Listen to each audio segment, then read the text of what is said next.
Right, okay. Hello everybody! Hi. My name is Darren. And I'm Graham. And I am about to talk to you about all 3 Mad Max films. He is! Oh my god. I wanted to see them all before our Mad Max 4 comes out, Fury Road. Did. So we watched them all? So I did, because I'm quite excited. You just sat I've seen them all down. before, obviously, so I'll just Didn't summarise go into them. work, just watch them all? No, I went into work, you know, Did you? I have, Did you watch them at time work? management now. Oh, yeah. So the first Mad Max film came out in Turner. 1970 something. No, that's the third one. Oh dear. 1970 something. You get facts in these videos. And it starts off with Max Rokitansky in the police in the future. It is. Ask me why that's the case, Graham. What's the case? Well, Rokitansky is apparently, according to IMDb trivia, the name for the procedure that is the most efficient way to get organs out of a corpse. Oh. Who knew? Because George Miller, the director, was a doctor. He was a Before he doctor? stopped wasting his time and started making movies. Making money. Yeah. What I like on the trailer for Mad Max Fury Road is it says from the visionary or from the mastermind director George Miller. You think mastermind? I mean, he did 2.5 really good Mad Max movies. Then it's about 4 happy feet and a couple of babes. Anyway, You're pulling up his whole filmography. yeah, Babe Pig from the mastermind director of Babe Pig in a City. Pretty good film. Oh, it's pretty mental. We've You got can tell 3 it's other from the director of Mad Max. So Mad Max 1, yeah, Max is a policeman in the future, a dystopian future. A bunch of biker people sort of screw things up for him. What's happened in that world? We don't know. Well, not basically society's collapsed. That's kind of it, really. And that's it. It's just sand and I guess global warming and stuff. Well, just is this a message on global warming? Well, it's more about running out of energy because they're fighting for petrol, aren't they? Yeah.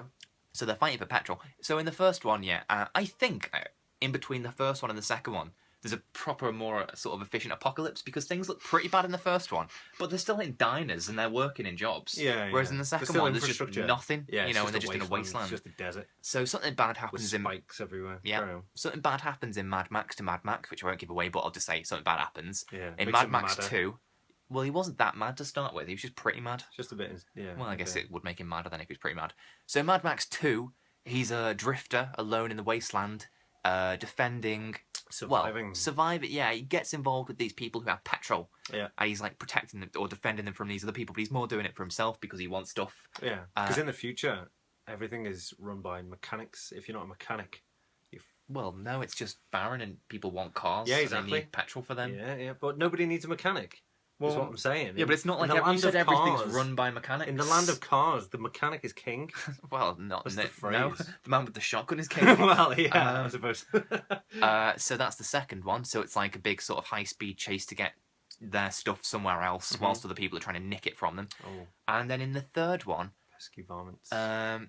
He goes to Tina Turner's town, saves some children, and then everyone's happy. So yeah, the first one undo the apocalypse.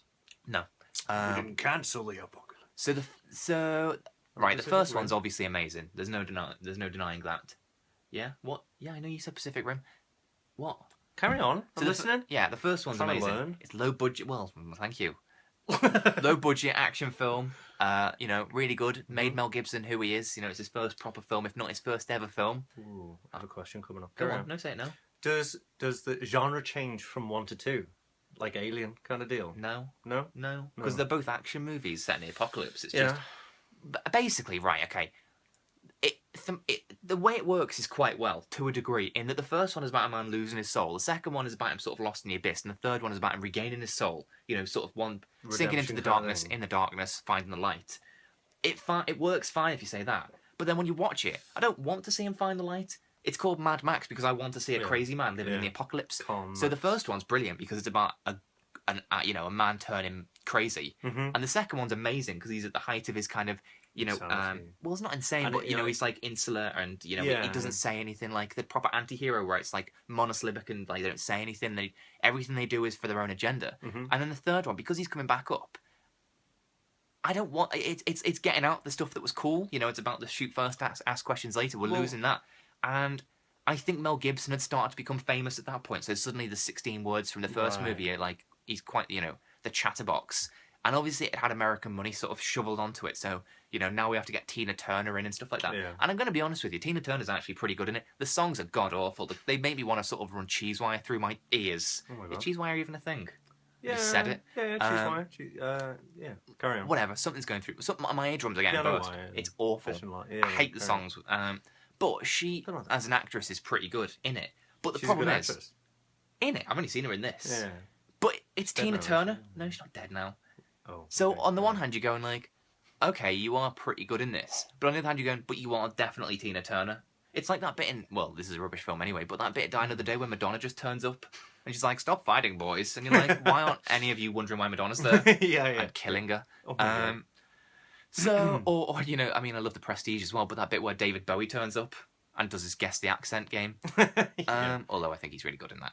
Yeah, cool. So, yes. Yeah. And so the tone is just really weird in Mad Max 3. So anyway, but Mad Max 1 is, you know, inspiring things like Saw and things like that because of handcuffs and chainsaws, or handcuffs and saws even. And that's it. Yeah, no other film uses handcuffs and chains. Most police. What film have you seen where they've handcuffed somebody's foot somewhere and given them a saw and said, if you don't chop your foot off, you're going to die? Sort of a bit like that in Scarface, isn't it? No. Gets chained to the bath. To the shower. And then the bad guys chainsaw his arms off. Similar. There's a couple of more players in that game. Yeah, I mean, and one is an exact description of Saw and one isn't. Well, yeah, there's that. I'm not saying that Mad Max is the first film to use chainsaws or saws and handcuffs. No. I'm saying it's the first to have someone handcuffed by the ankle and given a choice of chopping their foot off or dying. 127 hours. Was that before Mad Max, was it? And also, did that involve handcuffs and saws? No, on all accounts. So yeah, so that's really cool. The second one is the quintessential apocalypse movie, I think, you know, and you can see it being... The quintessential one? I think so. Really? I mean, maybe there's been a Desolate Wasteland movie before that other than Mad Max, but, you know, nowadays Planet of the Apes? Well, maybe to a degree, but they at least had a society. You know, they're kind of... Not for humans, though. Well, not for humans, but this didn't have a society for anybody. Well, this is the whole point, isn't it? It's like the sand is the monkeys. The sand is the monkeys. Do you know what I mean? No. It's like... But the sand doesn't have its own society. No, yeah. But the like but they're not the apes. It's a satire on exactly, and they're in a prison. Are we supposed to be looking at the sand in Mad Max, going, "I can really see our society playing out in this"? But aren't we that's the silly? point. It's because it's barren and it's kind of well, it's really really hostile. Yeah, well, that's the film. Well, I'm not saying the power of movies. But I'm just saying, get with it. But you can look into it. But I said that it's the quintessential apocalypse movie, and now you're saying it's not because actually I'm not the monkeys are sand or whatever you were saying. I was just raising a point. Well, okay, in terms of its look, then there is some desolate scenes in Planet of the Apes. Very iconic look. But you know, if it's like Borderlands the game, and probably Far Cry, Fallout to a degree, and even something like The Road, you know, which is another apocalypse movie, obviously owes a debt to Mad Max 2. Well, it would. And Mad Max 2 has the most amazing stunts in. So does Mad Max, to be honest. I think it's back in the days when stuntmen were worth less than women were back in the 20s, you know, or I don't know, black people throughout the entirety of history. Yeah. You know, it's just like, oh, there goes a stuntman. Never mind, get another one in. Expendable. Yeah, there's like literally like bits where you see people like where stunts have gone wrong and been left in, where people have been clonked in the head. There's one bit where some guy flies through the air, which I went skip, you know, in slow motion, because you see his leg bend the wrong way as he's flying. So that's really good. With the third one, they don't even have any like very good. They don't have the Thunderdome stuff is really good, where he's fighting. Oh, there's an amazing bit which I won't say why I loved it on camera because it's offensive, but there's a really good bit. Okay, I will say it. Oh no, I won't. But, no, I won't say it. If it's risky, don't bother. Yeah, okay, I won't. All right. I just couldn't believe... I didn't enjoy it in a way like... I thought, this is fun. Yeah, I just couldn't believe what they'd done. I think somebody's made that choice to do whatever you're excited I'll tell you anyway, right? So basically, there's this character called Master Blaster, and it's a big, bulky guy who's the muscle, and a little guy, dwarf, who's the brains. And the Blaster bit, he wears a thing over his face, so you can't see him. You know, it's like a helmet. And basically, Mad Max has got to fight him in the Thunderdome. You know, 2 men enter, 1 man leave. And Max is like fighting him. No, because the dwarf doesn't go in. Oh. And you really want this Goliath guy to be killed, who's, you know, like really strong and everything.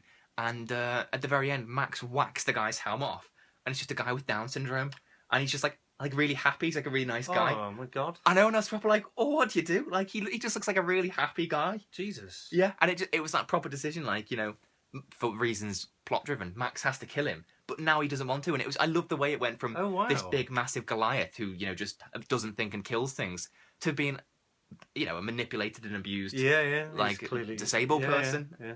So like it went from being it's never morally right to kill anyone, obviously, but like as an audience A member, you survival want to thing. see the Yeah, person yeah. killed to suddenly like, oh, there's a bit more to this now. Yeah. So it was really cool. Bloody hell. There's an emotional gravity attached to all of us, and Yeah. So the Bloody hell. Thunderdome stuff is really good. But there's a 20-minute sort of race scene at the end of Mad Max 3, which just it's been too long since we had it because we're now at the end of the film, and secondly, isn't a patch on the end race at the end of Mad Max 2. And some stuff with kids in Mad Max 3, which obviously I don't like. Oh, and also Mel Gibson has a mullet at the beginning. And it's like, I'm not being funny, but I haven't cut my hair in about 8 years. And this is what it looks like. Whereas when he doesn't cut his, it's like proper poofy at the front. Yeah, and like, it's just got like... full body. Yeah. Yeah. Apparently, when he was wandering the apocalypse, he went via Peter Stringfellow's hairdresser. Yeah. But yes, overall, they are a great trilogy, I think. And the third one, for all its flaws, isn't awful. It's just not a patch on the first two. And it is a shame that it's about Max finding the light when really we don't want him to. Well, lots of films have an excellent, second and then fail on the third, Well, it's a shame. Hopefully the fourth one will make up for that. So, yeah.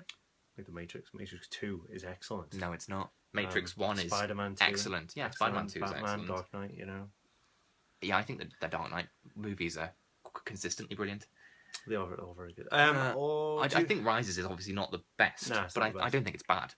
Whereas Mad Max 3, if somebody said it's really bad, I wouldn't disagree with them. Yeah. Or I would in myself, but I wouldn't feel the urge to argue. Yeah. Do you have any thoughts about the next upcoming big blockbuster of Mad Max? Fury Road? Yeah. I originally didn't want... I didn't like the idea of somebody that wasn't Mel Gibson playing Max. But then... Well, Tom Hardy's a pretty good choice. I mean, we'll have to see, obviously. And I can't see Mel Gibson in anything else without thinking of Max. I mean, Lethal Weapon aside, he's pretty good in that. But when you see him in like Maverick? I haven't. But in like What Women Want, where he can like read women's minds and he's trying to like dress up like them and stuff. It's like, no, chainsaw them to the handcuff them to the radiator and give them a choice. That's what Max would do. So basically any film he's in, I can't help but see him as Max. Okay. Except now in real life. He's a psycho anyway, so it's perhaps also why I can't help but see him as an angry misogynist. Yes. Cool. Yeah, it did seem ironic when Max was, a policeman at the beginning trying to pull people over, and you just think like, well, what would Mel Gibson do if Max pulled him over? He'd probably call him Sugar Tits and blame the Jews for all world wars. Anyway, so yes, I'm excited for 4, and the 3 are really good. Excellent. Yes, that's all I have to say on the matter. Brilliant. Bye.